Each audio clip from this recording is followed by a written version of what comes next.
Message कार्यकर्त्यांच्या मनामनात पोहोचतोय तो म्हणजे ठाकरे एक आहेत. ठाकरे एक असणं, ठाकरेंचा ब्रँड एक असणं हा सुद्धा एक खंबीर मेसेज, खंबीर संदेश ठाकरे आजच्या या कौटुंबिक मनोमिलनाच्या माध्यमातून देण्याचा प्रयत्न करत असल्याची पुन्हा एकदा चर्चा रंगली आहे. आता खरं तर उद्धव ठाकरे आणि राज ठाकरेंनी कौटुंबिक पातळीवर एकत्र येणं, एकमेकांना भेटणं, एकमेकांच्या घरी जाणं, एकमेकांच्या घरी भोजन करणं हे महाराष्ट्रासाठी अजिबात नवं राहिलेलं नाहीये. पण हा संदेश राजकारणाच्या दृष्टीनं अतिशय महत्त्वाचा आहे, कारण त्याचे राजकीय पडसाद निश्चितपणे उमटणार आहेत. ठाकरे बंधूंची कौटुंबिक एकी तर निश्चितपणे झाली आहे. राजकीय पातळीवर त्यांची एकी किंवा युती कधी जाहीर होते याच्या प्रतीक्षेत दोनही पक्षाचे कार्यकर्ते आहेत. राज ठाकरे, उद्धव ठाकरे यांचे दोघांचे स्वतंत्र पक्ष आहेत. उद्धव ठाकरे सध्या महाविकास आघाडीचा भाग आहेत, तर राज ठाकरेंनी पक्षाच्या स्थापनेपासून कधीच कुठल्या पक्षासोबत युती किंवा आघाडी केलेली नाहीये. ते स्वतंत्रपणे त्यांचं राजकारण करत आहेत. त्यामुळे या निवडणुकांमध्ये जरी दोन्ही ठाकरे बंधूंनी एकत्रित यायचं ठरवलं तरी त्यांच्या समोरची आव्हानं ही निश्चितच मोठी असणार आहेत. याची जाणीव, याची कल्पना दोन्ही नेत्यांना आहे, कार्यकर्त्यांना आहे. पण दिवाळीचे फटाके, दिवाळीचे हे सेलिब्रेशन कार्यकर्त्यांच्या चेहऱ्यावरती या क्षणी तरी आनंद घेऊन आलाय. कारण ज्या ज्या कार्यकर्त्यांना, जे जुने जाणते शिवसैनिक आहेत, जे ठाकरे प्रेमी आहेत, जे बाळासाहेबांवरती निस्सीम श्रद्धा ठेवून असलेले शिवसैनिक आहेत, त्या सर्वांना हे चित्र गेल्या कैक वर्षांपासून अनुभवायचं होतं, पाहायचं होतं, डोळ्यात साठवायचं होतं. ते चित्र होतं ठाकरे बंधूंच्या एकत्र येण्याचं. आणि केवळ दोघे जण म्हणजे उद्धव ठाकरे आणि राज ठाकरे एकत्र येणं नाही, तर दोन्ही कुटुंब एकत्र येणं. तर आज कोण कोण नव्हतं या फ्रेममध्ये, हे कम्प्लीट फॅमिली फोटोसारखं चित्र होतं की ज्यामध्ये सगळ्यांचे हसरे चेहरे पाहायला मिळाले, ज्यामध्ये ठाकरे एक आहेत हा एकीचा संदेश पाहायला मिळाला. त्यामुळे अर्थातच ही दिवाळी ठाकरे प्रेमींसाठी थोडासा आनंद द्विगुणित करणारी असेल, कारण त्याची सुरुवातच दोन्ही ठाकरेंच्या मनोमिलनानं झालेली आहे. 5 जुलै 2025 ही तारीख ठाकरेंच्या युतीच्या दृष्टिकोनातनं अतिशय महत्वाची. मराठीचा मुद्दा, मराठीच्या मुद्द्यावरनं हे दोघे भाऊ पहिल्यांदा एकत्र आले, एकत्र व्यासपीठावरती दिसले. पण तेव्हा कोणतीच राजकीय चर्चा झाली नव्हती. म्हणून अनेकांच्या मनात शंका होत्या की ठाकरे बंधू केवळ व्यासपीठावरती एकत्र आलेत, पण ते कौटुंबिक पातळीवर, राजकीय पातळीवरती सुद्धा एकत्र येणार का? कारण मध्ये 2 दशकांचा दुरावा आहे. 2 दशकांमध्ये बऱ्याच गोष्टी घडून गेलेल्या आहेत. राजकीय मतभेद, राजकीय टीका टिप्पणी सुद्धा एकमेकांवरती झालेली आहे. त्यामुळे 2 दशकांनंतर दोघांनी एकत्र येणं, एक व्यासपीठ शेअर करणं किंवा एकत्र कार्यक्रमांना उपस्थिती लावणं हे म्हणावं तितकं सोपं अनेकांना वाटत नव्हतं. पण त्यानंतर जेव्हा उद्धव ठाकरेंचा वाढदिवस होता तेव्हा राज ठाकरेंनी थेट मातोश्री गाठलं त्यांना शुभेच्छा देण्यासाठी. राज ठाकरे मातोश्रीवरती येणं याचे अनेक अर्थांनी वेगवेगळे अन्वयार्थ काढले गेले आणि राज ठाकरेंचं मातोश्रीवरती येणं हे महत्त्वाचं मानलं गेलं. मग त्यानंतर आला तो गणेशाचा उत्सव, गणपती उत्सव. राज ठाकरेंच्या घरी गणपती असतो आणि ठाकरेंचं, उद्धव ठाकरेंचं अख्खं कुटुंब हे शिवतीर्थावरती पोहोचलं गणपतीचं दर्शन घेण्यासाठी.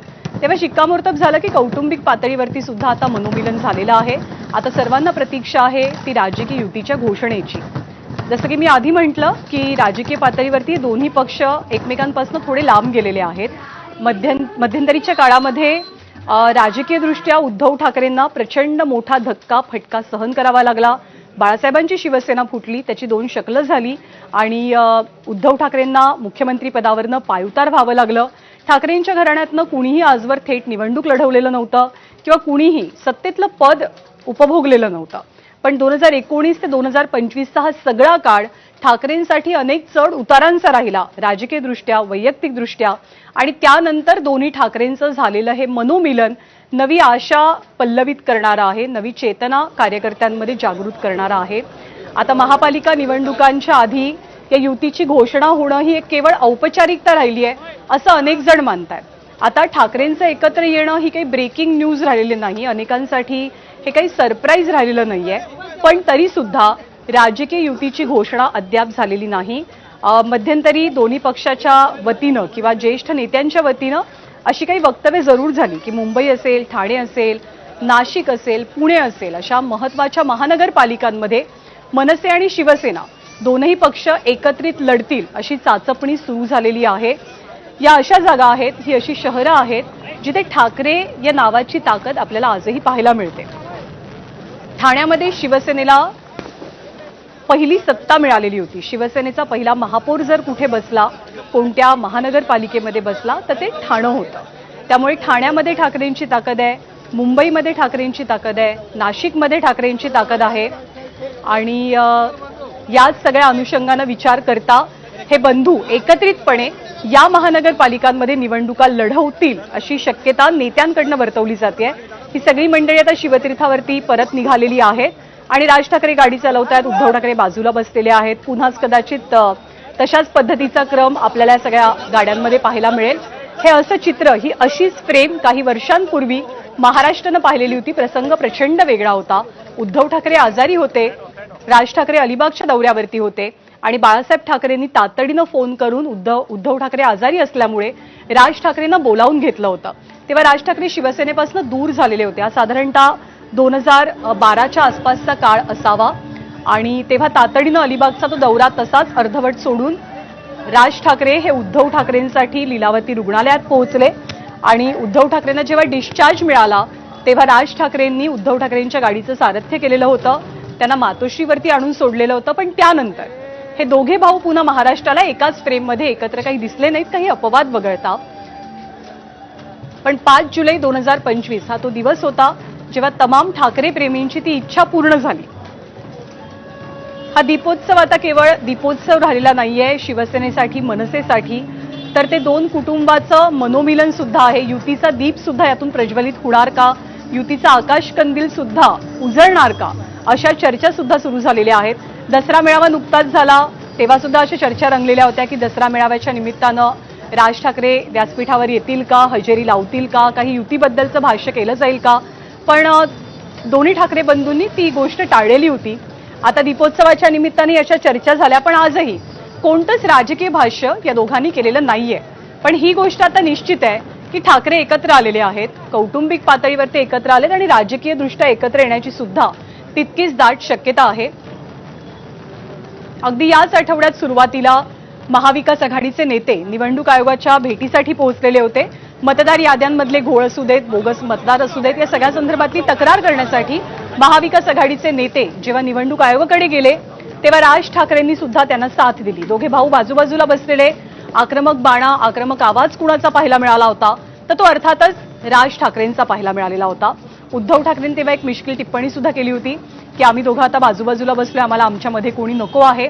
उद्धव ठाकरेंनी विशेष करून सातत्यानं युतीचे संकेत दिले आहेत, युतीबद्दल भाष्य केलेलं आहे किंवा आता आम्ही एकत्र आलोय ते एकत्र राहण्यासाठी. 5 जुलैचं जे उद्धव ठाकरेंचं भाषण होतं तेव्हा त्यांनी विरोधकांना उत्तर देताना असं सुद्धा म्हटलेलं की आमच्या दोघांच्या एकत्रित येण्यामध्ये महत्वाचा आहे. हा मराठीचा आहे आणि हा महाराष्ट्राचा सुद्धा आहे. आणि तेव्हाच कुठेतरी असा अंदाज अनेकांनी बांधला की लॉंग टर्मसाठीची ठाकरेंची ही युनिटी असेल, ही एकी असेल. आणि आता पुन्हा एकदा तेच दृश्य महाराष्ट्र पाहतोय की जेव्हा सगळे ठाकरे एकत्र आहेत, एकाच फ्रेममध्ये आहेत.